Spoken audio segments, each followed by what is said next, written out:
ભાવનગર શહેરના જૂના બંદર રોડ પર આજરોજ બપોરે એક મોટી દુર્ઘટના બનવા પામી હતી, જેમાં ધરતી માર્બલવાળા ખાંચા નજીક એક ખાલી ટ્રક અચાનક આગની લપેટમાં આવી ગયો હતો।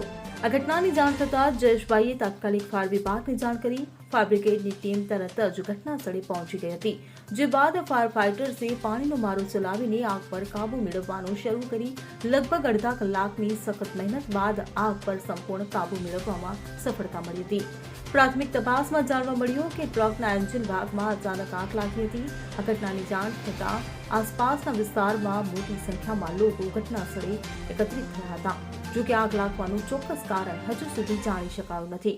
આ ઘટનામાં થયેલા નુકસાનની વિગતો પણ હજુ સામે આવી નથી। Bureau report CN24 news.